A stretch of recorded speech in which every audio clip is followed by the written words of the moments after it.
Hey everyone, welcome back, and this is my review of Akame ga Kill Chapter 54. I've been waiting a week for this chapter.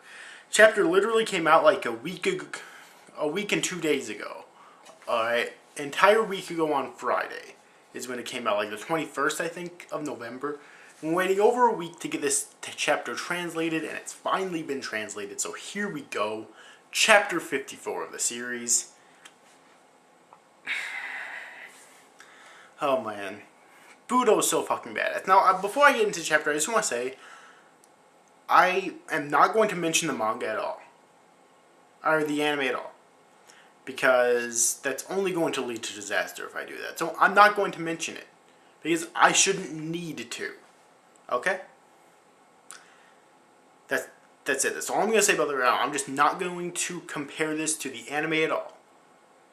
People who compare the anime version of something to the manga version of something are fucking stupid. Period. That's the most retarded thing you can fucking do. So that's it. I'm done talking about it. Anyways. Don't worry. I'll be making an entire video dedicated to that sometime in the future. I fucking have to at this point. So anyways. This fucking chapter. First off, the artwork, as always, is amazing. I think I prefer the artwork in the anime, quite honestly. But the artwork in the manga is... I know I said I wasn't going to bring up the anime, but that's no big deal right there. But the artwork in the manga is still really fucking good. It's amazing. Like, it really is. And the fighting... This is yet another chapter that is mostly fighting. Because of that, I was able to get through this chapter in just a few minutes. Whereas today with the Boku no Hero weekly chapters I've been reading today, which are really short because they're weekly, it took me a lot longer to get through them because there was so much dialogue. But in this chapter, it took me a lot shorter time to get through it, even though it's a lot longer chapter because it's a monthly manga, because there was very little dialogue and a shit ton of action, and all the action looked fucking amazing. I also really love the design of the new Incursio, and just watching Tatsumi basically evolve Incursio, begging for Incursio to give him all his power and evolving it into like the second stage of Incursio was epic as fuck. Oh my god. It looked so good. Okay, seriously. And Tatsumi with the new Incursio is fucking badass as shit, okay? Really is. Also, Budou's badass as shit. I like that he's not dead yet. I don't, considering that since I've read the last chapter, like almost a month ago, I've watched several Akame ga Kill episodes. I honestly don't remember specifically what happened in the last chapter. But apparently he was shot by Pumpkin, but he's revealed in this chapter to still be alive, which is good, because he's supposed to be a character that's like on the level of Review-Esdeath, at least. Okay. So I'm really glad that he's still alive. Alright. And let's see here, what else? Yes, the interactions between Review-Esdeath and Tatsumi in this chapter. Personally, I think they're getting really old. Okay. I'm being honest with you here. I really do. I think they're getting really old, and like people are too afraid to admit that Review-Esdeath is kind of fucked up in the head. Like, this has gone from just like a cute high school romance, which is what it turned out to be in the first place, to a flat-out obsession, and it's creepy, okay? I'm sorry, but it is. And, I mean, people rag on Seiryu saying that she's fucked up in the head, but then I look at Review-Esdeath and say, she's fucking not? Like, are you fucking kidding me? If anything, she's more fucked up in the head, or at least equally. Think about it. First off, she's the one who was comforting Seiryu earlier on in the series, and also she's the one who ordered Seiryu to feed Chelsea to Koro. Like, she's the one who gave Seiryu the order for that, and just her flat out like lustful obsession with Tatsumi. Oh my fucking god! Like, here's the thing: if you want to have a sadist / masochist in the series like that, because that's basically what she is, I'm fine with that. But at least be upfront about it.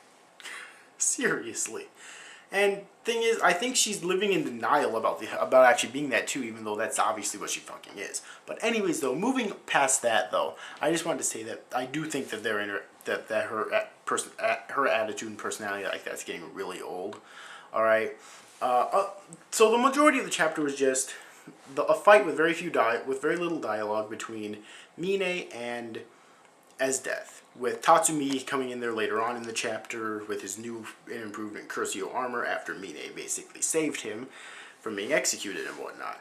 And at the end of the chapter, we also have Akame and Leone coming in there to save both of them, considering that Budou's back. So it would basically be those two against Esdeath and Budou. Who do you think's gonna win that fight? I mean, even with Leone and Akame there, I don't think they could come even close to winning that fight. But at least now they have a better chance of at least surviving until they're able to escape. Okay. So, yeah. Also, another reason that Tatsumi's really badass in this chapter is because with his new and improved Curcio armor, which looks like some sort of like a dragon warrior or something. That's seriously the first thing that came to mind when I saw it. It's like dragon warrior. Fuck yes. But anyways, though, with this newfound power of his, he's actually able to fight Esdeath while she's freezing time. Okay, I actually didn't remember that we actually saw that in the manga. It's interesting. I don't remember that, but apparently we did. And remember, that's where with her ice, she's actually able to freeze time itself, which is fucking bad as shit. But Tatsumi, with his newfound powers, is able to actually continue to move around and fight her while time's being frozen, which again is amazing. There's so much amazing in this chapter. So much amazing in this chapter. Seriously. And that pretty much sums up what happened in this chapter, though. It was a pretty straightforward, action-filled, action-abundant chapter. Okay? But that makes it awesome, and also just seeing some of these new abilities, seeing Tatsumi's new abilities, having also, just maybe this is just me personally, but having Akame and Leone at the end of the chapter there to save them actually really made me happy. I mean, I knew they weren't going to die there, at least in terms of Tatsumi, okay? But I don't know why, it's just, I always smile whenever I'm reading like a Shonen Battle series, which is basically what this is, even though it's not in Shonen Jump. And when I see like characters who are in a bind, even if I know they're not going to die, if I do know they're going to die, even more so, but even if I know they're not going to die, I always smile, and I'm always happy whenever I see characters come in and save them. Especially characters I really like, because I really like both Leone and Akame, especially Akame. But, so overall, I really enjoyed this chapter of Akame Got Killed once again. Despite its length, it is a quick read. Okay, it really is. So yeah, tell me your thoughts about this chapter in the comment section below. If you've yet to read this month's chapter of Akame Got Killed, then I definitely recommend that you do. I cannot wait until next month's chapter. Unfortunately, I have to wait an entire month, obviously.